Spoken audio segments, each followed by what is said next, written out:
तो शुरू करते हैं नेम टाइम का नाम लेकर। और जैसा कि पिछले एपिसोड में हमने देखा था, जो अपने डीन रहते हैं वो मू चेन को स्पिरिचुअल एरे मास्टर के बारे में बताते हैं, जो यहाँ पर एक एल्डर है और उनका नाम लिंग जी है, और इसे ये एक टोकन भी देते हैं। अब आगे, फिलहाल रात का समय हो चुका था। एकेडमी एक्सचेंज वाला फाइट अब खत्म हुए एक आधे दिन तो बीत ही गए थे, और मू चेन के आने के बाद इस कंपटीशन में इसी के चर्चे थे। अब इधर लुओली को देखा जा सकता था, जो कि अपने कमरे से बाहर तो देख रही थी पर थोड़ी एब्सेंट माइंडेड थी, और उसके बगल में मू चेन आकर इससे पूछता कि क्या बात है।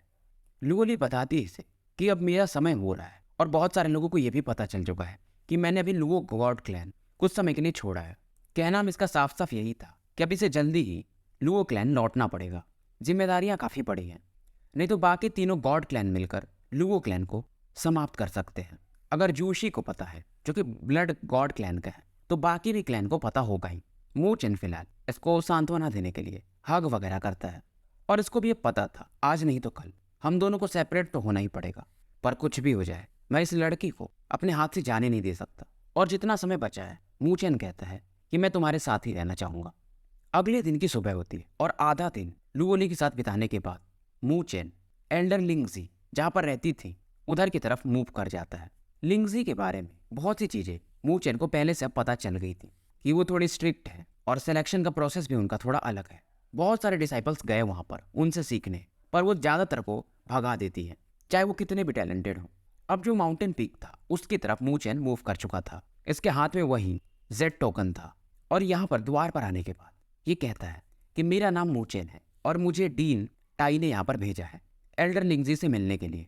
पर अंदर से कोई आवाज़ आती भी नहीं है। मू चेन यहाँ पर आधे घंटे तक वेट करता है, और अचानक से एक लाइट आती है जो कि मू चेन को घेरती है और इसको अंदर खींच लेती है। जैसा कि डीन टाई ने बताया था, सच में ये जो टीचर है थोड़ी सनकी है। अब अंदर आने के बाद मू चेन को फिर से कोई नहीं दिखता है, और ये अंदर में ट्रैवल करने लगता है। अब इसे शायद डाउट होता है कहीं ये मैं कोई टेस्ट तो नहीं दे रहा हूँ, और इसका सोचना सही था। जैसे ही अपने स्पिरिचुअल ऑरा को यूज करता है, आसपास में एक आइसोलेटेड स्पेस ये फील करता है। ये किसी ने एक स्पिरिचुअल एरे बनाया था। थोड़ी देर सोचने के बाद ये कुछ कदम पीछे हटता है, और जैसे ये पीछे हटता है, जब ये दरवाजे से अंदर आया था तो सेम उसी जगह पर पहुंच जाता है, और न तो आगे जाने का रास्ता था और न पीछे जाने का। मू चेन थोड़े समय विचार करने के बाद जब अपना कदम अगला आगे बढ़ाता है तो एक अलग डायरेक्शन में बढ़ाता है, और जैसे ये कदम बढ़ाता है एक लेक के ऊपर चलने लगता है। लेक से पानी वगैरह की वेव्स ये फील नहीं कर सकता था, और यहाँ पर आने के बाद इसे एक बाम्बू का बिल्डिंग दिखता है, और उस पर लिखा हुआ था लिंगजी कोर्टयार्ड। और यहाँ पर सामने इसे एक सुंदर लड़की सफेद कपड़ों में दिखाई देती है, जिसके हाथ बर्फ के समान होंगे। अभी ये उनको ग्रेट करने ही वाला था, तभी वो दरवाजा बंद हो जाता है। मू चेन सोचता है यार हो क्या रहा है, तभी इसको एक आवाज सुनाई देती है कि बिग ब्रदर मू चेन। मू चेन पलट के देखता है तो ये सुनीर थी, और ये मू चेन से पूछती है कि आप यहाँ पर क्या कर रहे हो। मू चेन इसको पूरी बातें बताता है, और ये कहता है मैं एल्डर लिंगजी से मिलने आया था, पर वो अभी तक दिखी नहीं। सुनीर बताती है अभी आपने वो कमरे में एक लेडी को देखा होगा, वही तो थी एल्डर सिस्टर लिंगजी। मू चेन सोचने लगता है इतनी सुंदर लड़की, और वो यहाँ पर एल्डर है। अब मू चेन जब दोबारा देखता है तो वो लेडी चाय वगैरह पी रही थी। ऐसा लग रहा था एल्डर लिंगजी अगर इससे बड़ी भी होंगी तो एक आध ही 2 साल। मू चेन अब ज्यादा कुछ सोचता नहीं, और अपने घुटनों पर आकर इनसे कहता है कि एल्डर लिंगजी मुझे पहले पता नहीं था, मुझे माफ करिएगा। एल्डर लिंगजी ज्यादा कुछ बोलती नहीं है, सीधा बोलती है तुम यहाँ पर आए क्यों। अब ये बताता है कि डीन ने मुझे भेजा है। लिंगजी जो कि चाय पी रही थी वो कहती है मैं किसी को पढ़ाती वगैरह नहीं हूँ।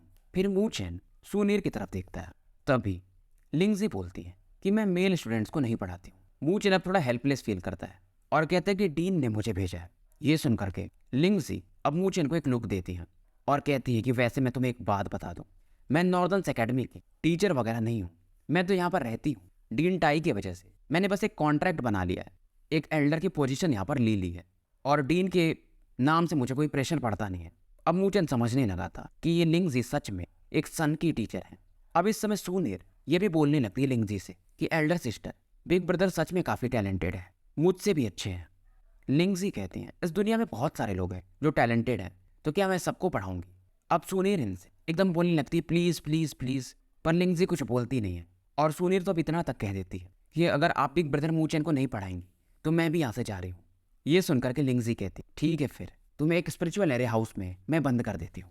और सुनीर जैसे ही सुनती है स्पिरिचुअल एरे हाउस, इसका थोबड़ा ही बन जाता है, ये डरने लगती है। अब सुनीर चुप हो जाती है और इधर लिंगजी मूचैन की तरफ देखकर पूछती है, तो तुम एक रैंक 4 के एरे मास्टर हो? मूचैन हाँ में सर आता है। अब लिंगजी पूछती है तो प्रॉब्लम क्या है? मूचैन इनसे कहता है, मैं जानना चाहूंगा कि हार्ट आई को कंट्रोल कैसे किया जाता है, क्योंकि मूचैन ने हार्ट आई को जगा तो लिया था पर इसे अभी तक ये कंट्रोल नहीं कर पाता था। लिंगजी जब सुनती हार्ट आई तो ये भी एक बार को अचंभित सी हो जाती है। इन्हें लगा नहीं था कि ये बच्चा इस लेवल पर हार्ट आई को जगा लेगा। सुनील सच में सही कह रही थी, इसका टैलेंट अलग है। अब ये जो हार्ट आई स्टेट होता है इसके 2 फॉर्म होते हैं।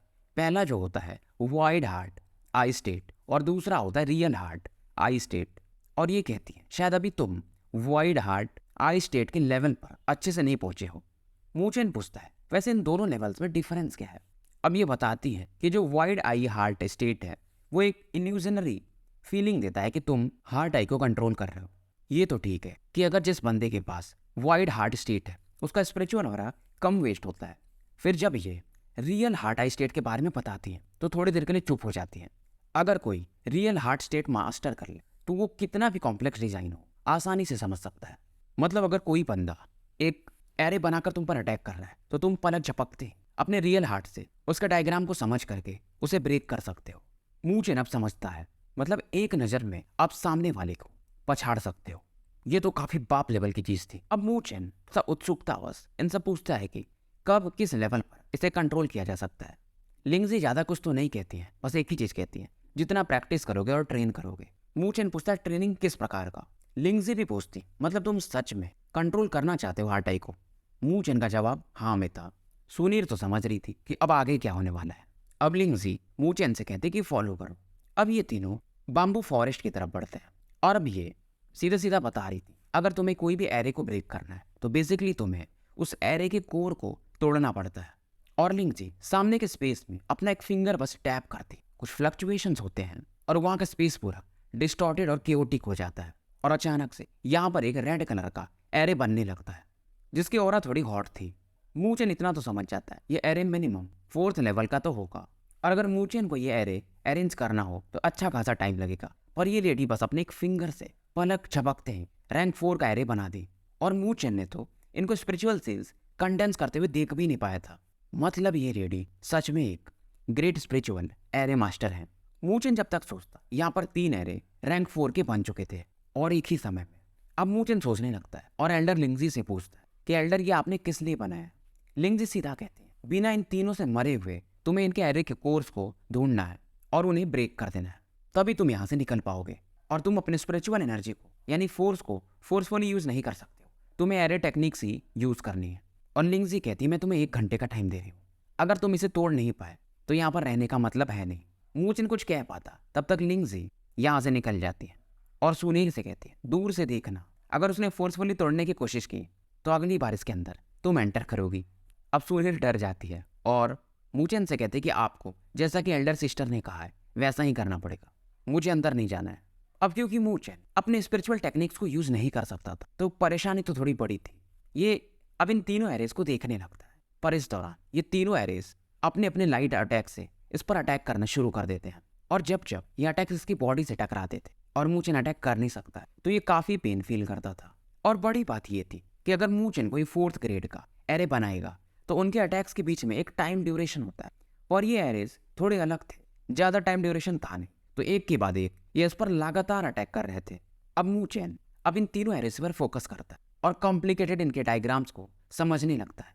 ये अभी समझ ही रहा था तभी फिर से वो एरे लाइट इस पर अटैक करने लगती है तो पूरा ध्यान इसका बिगड़ जाता है और इसे अब फिर से शुरू से इन्हें समझना पड़ेगा। अब ये सोचता है अब ये लाइट्स तो अटैक करेंगी, मुझे कुछ तो करना पड़ेगा। ये तुरंत ही अपने लाइटनिंग कॉर्ड फिजिक को एक्टिवेट करता है ताकि वो अटैक्स इसकी बॉडी पर लगती रहे और ये इन्हें समझता रहे। इधर सुनीर इतनी डर जाती है कि वो अब मूचैन की तरफ देख भी नहीं रही थी। समय बीत रहा था और मूचैन इन 3 एरेज में से एक को लगभग अब समझ चुका था, हालांकि अभी तक इसे उसका एरे कोर मिला नहीं था। और बड़ी बात ये थी ये जो तीनों एरेज थे एक दूसरे पर ओवरलैप थे, यानी एक के ऊपर एक, तो एक एक्चुअल पैटर्न फाइंड करना थोड़ा मुश्किल था। इधर सुनीर चिल्लाती है कि बिग ब्रदर आधा समय निकल चुका है। मूचैन अब अपनी आंखें बंद करता है, खुद को शांत करता है और ये अपने हार्ट एरे स्टेट में एंटर कर जाता है और धीरे धीरे इन एरेज के अटैक को और एरेज को ये और बेहतर तरीके से समझने लगता है। बाहर में क्या हो रहा है, अब इसे मानो कुछ पता भी न चल रहा हो। और इस दौरान वो स्पिरिचुअल एनर्जी अटैक से मू चैन कुछ कदम पीछे हटने पर मजबूर था। बॉडी इसकी थोड़ी जख्मी भी हो चुकी थी, पर मू चैन ये अपनी आंखें अभी भी खोलता नहीं। मू चैन इधर अब एक फीस्ट अटैक बनाता है जिसमें ब्लैक फ्लेम्स थी बस, और ये इसे एरिस की तरफ दे मारता है। और जैसे इसका ये अटैक एरिस से टकराता है, एक बूम करके एक्सप्लोजन होता है और तुरंत ही इसके तीनों कोर टूट जाते हैं। सुनीर काफी खुश थी। मू चैन वैसे तो इन तीनों को तोड़ चुका था, पर आंखें अभी भी इसकी बंद थी, क्योंकि अभी पहला ही कोर टूटा था। धीरे धीरे करके ये दोनों को भी तोड़ देता। ये अपनी आंखें खोलता है, पैर वगैरह इसके अब कांप रहे थे, अलग ही लेवल का पेन था। सुनीर तो इतनी एक्साइटेड थी कि कहती, बिग ब्रदर आप सच में काफी ऑसम हो। मू चैन अब बोलता है एल्डर लिंगजी, क्योंकि इसको मालूम था कि एल्डर लिंगजी इसे सुन सकती है। लिंगजी की आवाज आती है कि लगभग 1 घंटा हुई गए थे, कैसे भी करके तुम इस टेस्ट को चलो पास कर गए, अभी तो चली जाओ, कल हम फिर कंटिन्यू करेंगे और आज के जैसा ही होगा, पर कल एक और एरे मैं ऐड कर दूंगी। मू चैन इन्हें ग्रीट करता है और सुनीर के कंधों पर एक हाथ फेरता है और उसके बाद यहाँ से निकल जाता है। और जैसे मू चैन जाता है, लिंगजी सुनीर के पास में बाजू में प्रकट होती है। सुनीर भी कहती है, एल्डर लिंगजी सच में ना मू चैन ब्रदर काफी औसम है। लिंगजी सुनीर के फोरहेड पर एक टैप करती है और कुछ बोलती नहीं है, और मन में सोचती है इस मू चैन का टैलेंट स्पिरिचुअल एरेज में सच में काफी अच्छा है कुछ कुछ जगहों पर। और इन दिनों हर एक दिन मू चैन आता था, प्रैक्टिस करता था और चला जाता था, और हर दिन इसके कपड़े फट जाते थे। इससे लूली थोड़ा सा चिंतित रहती थी कि ये एल्डर लिंगजी ये थोड़ी गजब है यार, ये एक डेमन टाइप ट्रेनिंग थी, पर मू चैन को काफी फायदा मिल रहा था। 10 दिन बीत चुके थे और लिंगजी इस दौरान 20 लेवल 4 कैरेज एक साथ एक्टिवेट करती थी। और मू चैन क्योंकि इस दौरान थंडर गॉड फिजिक को बार बार यूज करता था, तो इसके में भी इसका जो मास्टरी लेवल था वो बढ़ते जा रहा था। और मू चैन भी समझ रहा था अटा स्टेट को मैं जल्दी ही अब मास्टर कर सकता हूँ। सुनीर अभी भी मू चैन को उन एरेज से फाइट करते हुए देख रही थी। धीरे धीरे मू चैन इसका कॉन्सेप्ट और अंडरस्टैंडिंग पहले से काफी बढ़ चुका था, और मतलब एरेज की कोर को फाइंड करना अब मू चैन के लिए काफी आसान होने लगा था। मू चैन इस आखिरी एरे को भी तोड़ देता है। सुनीर इसको फिर से एक नए कपड़े ला कर देती है, क्योंकि जब भी मू चैन इन एरेज के बीच में फाइट करता था इसके कपड़े वगैरह जल जाते थे, या एटलीस्ट फट तो जाते ही थे। मू चैन अपने खून वगैरह को पोंछता है, अब इसको तो इसकी आदत हो चुकी थी। सुनीर इससे पूछती है कि आपका ये हार्ट आई स्टेट अभी कैसा चल रहा है। मू चैन कहता है अभी भी मैं थोड़ा बहुत लैग तो कर ही रहा हूँ, पर मू चैन वैसा लालची भी नहीं था, इसको मालूम था इंप्रूवमेंट धीरे धीरे ही होता है। सुनीर भी कहती है फिर आपको और मेहनत करनी पड़ेगी, क्योंकि कल अभी एल्डरली सिस्टर लिंगजी कह रही थी कि आपका जो इम्प्रूवमेंट है थोड़ा स्लो है, और अगर वो थोड़ा सा बेचैन हुई तो आपको बाहर फेंक देंगी। मू चैन एकदम शांत हो जाता है, क्योंकि इन 10-12 दिनों में एल्डर लिंगजी के कैरेक्टर के बारे में इससे भी पता चल चुका था कि अगर वो वैसा करना चाहेंगी तो कर सकती हैं। अब मू चैन को रहा नहीं जाता है और ये सुनीर से पूछ लेता है वैसे एल्डर लिंगजी वो कितनी एज की है, क्योंकि नॉर्दर्न एकेडमी में इतने कम एज की एल्डर होना बहुत बड़ी बात है। और दूसरी बात, मू चैन इनके अंदर से ऑरा भी वगैरह फील नहीं कर पाता है। सुनीर कहती मुझे भी नहीं पता, बस वो इतना बताई थी कि डीन टाई ने उनको यहाँ का एल्डर बना दिया है। मू चैन भी सोचता है तभी मतलब सुनीर उन्हें एल्डर सिस्टर बोलती है, यानी एज का गैप ज़्यादा नहीं होगा। पर मू चैन फिर भी सोचता है यार इतनी कम एज में ये सैन कांगशेंग वगैरह से भी ऊपर मानी जा सकती है, जबकि हमारे एज की ही है। सुनीर कहती है वैसे मुझे इतना पता है कि एल्डर सिस्टर लिंगजी को उनके एज के बारे में ज़्यादा कुछ पता नहीं है, मतलब ये लिंगजी थोड़ी मिस्टीरियस है, कहाँ से आई हैं किसी को पता नहीं। और ये बात कर ही रहते तभी लिंगजी आने लगती है। इन्हें देखते ही सुनीर एकदम हक्की बक्की रह जाती है, और लिंगजी इस समय मू चैन को लुक देती है और कहती लगता है कि बैटल करने के बाद भी तुम्हारी एनर्जी बची हुई है बात करने के लिए। और ये कहती तुम्हारा ट्रेनिंग हो गया ना, यहाँ से निकलो। और ये कहती है चलो ठीक है, फिर कल से तुम्हारे जो एरेज हैं रैंक 4 के अब मैं उन्हें बढ़ा करके 30 कर देती, और 5 दिनों के बाद मैं तुम्हें स्पिरिचुअल एरे हाउस में एंटर करवाऊंगी। और अगर वहाँ पर भी जाकर तुम हार्ट आई स्टेट को ओपन नहीं कर पाए तो फिर तुम्हें पढ़ाने का मतलब नहीं है। मू चैन बस एक बिटर स्माइल दे सकता था, और जितना इसे पता था सुनीर ने बताया था, वो जो स्पिरिचुअल एरे हाउस वो अलग ही खतरनाक लेवल का चीज़ है, जिससे सुनीर भी डरती थी। सुनीर जान चुकी थी एल्डर सिस्टर लिंगजी ने इनकी बात सुन ली थी, और ये लिंगजी कहती हैं जाओ जल्दी जल्दी बाम्बू फॉरेस्ट को साफ करो। सुनीर तुरंत झाड़ू लेकर उधर निकल जाती है, और उसके बाद लिंगजी हल्का सा स्माइल करती और अपने कमरे में लौट जाती है। इनके कमरे में एक रत्ती भी धूल नहीं था, सभी चीज एकदम अच्छे से ऑर्गेनाइज रखे हुए थे। वहां पर एक चटाई था और ऊपर में दीवार पर एक पेंटिंग लटकी हुई थी।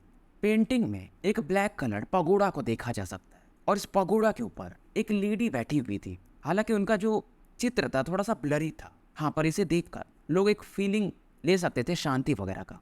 लिंग जीन के सामने आकर नील करती है और उस पेंटिंग की तरफ देखने लगती है। ये कोशिश कर रही थी कि ये लेडी कौन है इन्हें याद करने की, पर इसे याद नहीं आता था। और इधर सीन शिफ्ट होता है, एक पहाड़ को दिखाया जाता है जहाँ पर एक बंदा अपने हाथों को पीछे करे हुए घूम रहा था। तलवार इसके पास था ब्लैक कलर का, और इसके चेस्ट पर, सॉरी फोरहेड पर एक ब्लैक ड्रैगन मार्क था। और ये कोई और नहीं बल्कि मू लॉन्गजी था। फिलहाल ये हाँफ रहा था, हालांकि इसके चेहरे पर एक फ्रॉस्टी स्माइल था कि मुझे चीज कर रहे हो, अब तो मैं तुम दोनों को मजा चखा के रहूंगा, और इस बार शायद तुम दोनों लौट भी नहीं पाओगे। और कितना मजा आएगा अगर मैं नॉर्दर्न एकेडमी के फर्स्ट और सेकंड लेवल के बंदों को मार दूं, तो शायद मेरा बाउंटी लिस्ट में उससे भी नाम ऊपर चला जाएगा। अब ये उससे से मतलब बाउंटी लिस्ट में जो फर्स्ट रैंक का बंदा है उससे उसकी बात कर रहे हैं। अब इन 5 दिनों में मूचन की लाइफ थोड़ी सी टफ होने वाली थी। हालांकि कुछ समय में ही इन 30 स्पिरिचुअल एरियाज को मूचन कॉम्प्रीहेंड कर लेता है और इनके भी कोर्स को ये तोड़ने लगता है। 5वां दिन अब आ चुका था और इस दिन मूचन को कल्टीवेट करने का टाइम मिलता है। और ये बात सही थी, मूचन का स्पिरिचुअल एरियाज को लेकर जो फैमिलियरिटी थी काफी बढ़ चुकी थी। 5वां दिन लिंगजी के कहने पर ये कल्टीवेट करता है और अगले दिन इसे आना था फिर से। अगले दिन मूचन लिंगजी को देखता और इस समय इनका कंडीशन थोड़ा सही नहीं लग रहा था, शायद ये किसी विचार में खोई हुई थी। हालांकि इन्हें कोई दिखे तो दूर से ही भाग जाए, इतनी कोल्ड थी है। सुंदर तो थी पर कोल्ड भी। लिंगजी को लगता है कि कोई आया है, ये तुरंत ही पहने जैसी हो जाती है। सुनीर भी यहाँ पे आ जाती है कि बिग ब्रदर आपकी इंजरीज हील हो गई। मूचन इसकी तरफ एक स्माइल देता है और एल्डर लिंगजी को ग्रीट करता है। और लिंगजी सीधा सीधा कहती है, मैं तुम्हें एक बात बता दूं कि स्पिरिचुअल एरिया हाउस काफ़ी डेंजरस है, वहाँ पर तुम्हारी जान भी जा सकती है और मैं वहाँ पर तुम्हें बचाने भी नहीं आऊँगी, क्योंकि ये तुम्हारा डिसीजन होगा। अब तुम डिसाइड कर लो लाइफ और डेथ क्या चुनना है। मूचन एक ही चीज़ पूछता है, वहाँ पर जाने के बाद क्या मैं अपने हार्ट आई स्टेट को ओपन कर पाऊंगा। लिंगजी इतना ही कहती है, वैसे तुम हार्ट आई स्टेट को टच तो कर चुके हो, तुम्हारी ओवर थिंकिंग उसे खोलने में बाधा बन रही है, शायद लाइफ और डेथ बैटल से तुम इसे खोल पाओ, बाकी तुम्हारे ऊपर डिपेंड करेगा। और ये कहती है आधा महीने हो चुके हैं और तुम अपने हार्ट आई स्टेट को ओपन नहीं कर पाए, ये आखिरी ट्रेनिंग है, नहीं कर पाओगे तो फिर मैं तुम्हें सिखा भी नहीं सकती आगे। मूचन सोचता है और कहता है ठीक है, मैं स्पिरिचुअल एरिया हाउस में जाने को तैयार हूँ। लिंगजी ये सुन करके इसको एक और लुक देती और शांति से देखती है और कहती है फॉलो कर। सुनीर भी पीछे पीछे आती है। ये तीनों एक कोर्ट यार्ड की तरफ जाते हैं और उसके डीपेस्ट पार्ट में पहुंच जाते हैं। लिंगजी यहाँ पे आने के बाद अपनी स्पिरिचुअल एनर्जी को एक्टिवेट करती है और एक स्टोन हाउस था उसे चारों तरफ से घेर लेती है। अब मूचन जब इस स्टोन हाउस को देखता है तो अलग ही चीज फील करता है। ये जो हाउस था शायद एक स्पिरिचुअल वेपन या आर्टिफैक्ट आप कह सकते हो, इसमें से यूनिक फ्लक्चुएशंस बाहर आ रहे थे। अब सुनीर मूचन को बताती है कि ये क्वासी डिवाइन लेवल का आर्टिफैक्ट है, हालांकि क्योंकि ये टूट चुका है तो इसका जो लेवल है थोड़ा गिर चुका है। अभी हम इसे एक पियरलेस रैंक का स्पिरिचुअल आर्टिफैक्ट कह सकते हैं, और फिर भी एक सॉवरिन लेवल का बंदा भी अगर इसमें ट्रैप हो जाए तो वो मारा ही जाएगा। मूचन भी सोचता है यार हेवनली जो सीट एल्डर्स है नॉर्दर्न एकेडमी के, जैसे कि मोयू, एल्डर जूटियान, इनके पास भी क्वासी डिवाइन लेवल का, क्वासी मतलब हाफ डिवाइन लेवल का कोई आर्टिफैक्ट नहीं होगा। मतलब ये एल्डर लिंगजी, इनका स्टेटस और जो भी है ये काफ़ी मिस्टीरियस सच में है। लिंगजी इन दोनों को इग्नोर मारती है और मूचन से कहती है तैयार हो जाओ अंदर जाने के लिए, मैं फिलहाल स्पिरिचुअल एरिया हाउस का फर्स्ट लेवल ही ओपन कर रही हूँ, पर ये काफ़ी है तुम्हें मारने के लिए, तो अच्छे से फोकस करना। मूचन खुद को शांत करता है और इसमें एंटर कर जाता है। सुनीर इस समय अपने हाथ को कस के प्रेस करने लगती है, इसे मालूम था ये कितनी खतरनाक जगह है। और ये एल्डर लिंगजी से कहती है अगर बिग ब्रदर मूचन ज़्यादा देर होल्ड नहीं कर पाए तो क्या। लिंगजी बिना इमोशन के कहती है ये उसका डिसीजन है तो मैं कुछ कर नहीं सकती। ये सुनकर के सुनीर कहती है एल्डर लिंगजी मुझे मालूम है आप एक अच्छे दिल की हो, पर आप ऐसा क्यों दिखाती हो। लिंगजी सुनीर को हक करती और कहती शायद मैं पहले से ऐसी हूँ, अगर मैं हार्टलेस और कोल्ड रहूंगी तभी शायद अपने को प्रोटेक्ट कर पाऊंगी। इधर मूचन एक अलग स्पेस में पहुंच चुका था। यहाँ पर इसे आसमान भी अलग दिखता है और तारे वगैरह काफी दिखते हैं। धीरे धीरे यहाँ पर एक हलचल सी होती है और एक काफी बड़ा सा स्पिरिचुअल एरे बनने लगता है। अब ये जो एरे था एक 5th ग्रेड का एरे था, इसके सामने तो हेवनली कॉम्प्रेशन स्टेज का भी बंदा नहीं आना चाहेगा। और इस एरे का डायग्राम भी काफी कॉम्प्लिकेटेड था और इस एरे हाउस को लिंगजी भी कंट्रोल नहीं करती थी, ये स्पिरिचुअल एरे हाउस कंट्रोल करता था, क्योंकि ये खुद का एक अपना डिवाइन वेपन था, क्वासी डिवाइन वेपन।